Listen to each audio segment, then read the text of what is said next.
watching Win-Win Power News. One of the biggest disappointments in the Indian power sector last year was the fact that despite all the big plans and implementation efforts, the country fell short of the targeted generation capacity addition. Demand, meanwhile, continued to surge, causing massive power shortages. Though peak demand came down from 16.6% to 11.9%, average demand in 2008-2009 increased from 9.8% to 11.1%.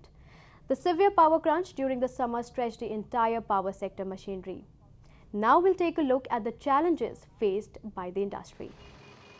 There were several hurdles in adding generation capacity. Some of the key issues were delays in land acquisition and obtaining various clearances, equipment bottlenecks including delays in equipment sourcing and infrastructure constraints which made transportation difficult, shortage in balance of plant equipment and fuel constraints. It is a need that we have got only 5 major EPC contractors, but we require in dozens.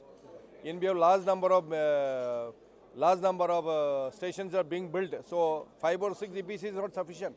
Like for example, NTPC use the same Patel Engineering or L&T or HEC or Jaiprakash. Sari hai, 5 ही है, बाकी तो और कोई बेकार है. There's a big problem of the EPC contractors. Yeah, we are encouraging, we are requesting our people to develop. The coal sector needed urgent reforms and coal linkages needed to be given in advance.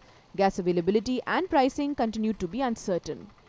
Land, water and raw material, that is coal in India. These are the major bottlenecks. See what happens that very recently like some coal blocks have been given, but it has been mentioned that opening up those coal blocks takes almost 7 years. So that's one. 2, financing is also another issue because the banks have become smaller in sizes, the kind of fund we need for large number of projects.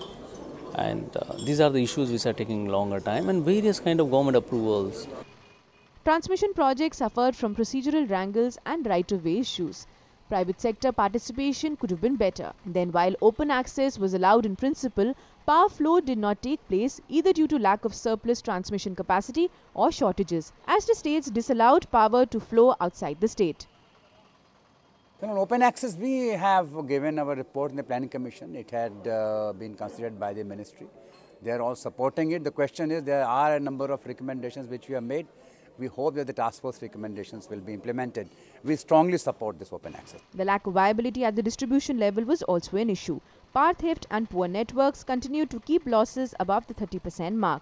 Transmission and distribution clearly needed to have higher degree of private participation. While the regulators did make headway in bringing in greater accountability and transparency, more fine-tuning and correction were required, with the regulators and government needing to iron out various anomalies to allow market forces to play. Meanwhile, lack of adequate manpower could also pose further challenge in the future.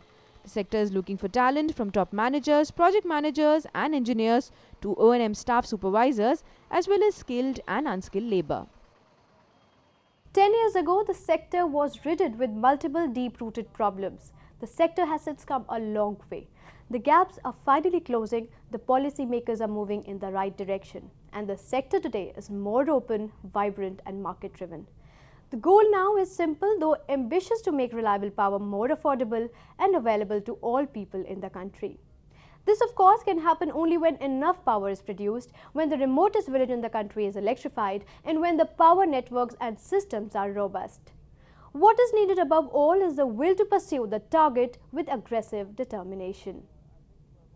And with this, we come to the end of today's episode. Do keep sending us your suggestions and views to powernews@utvnet.com or call us on 011-405-60701. Do join us next week. Till then, goodbye and take care.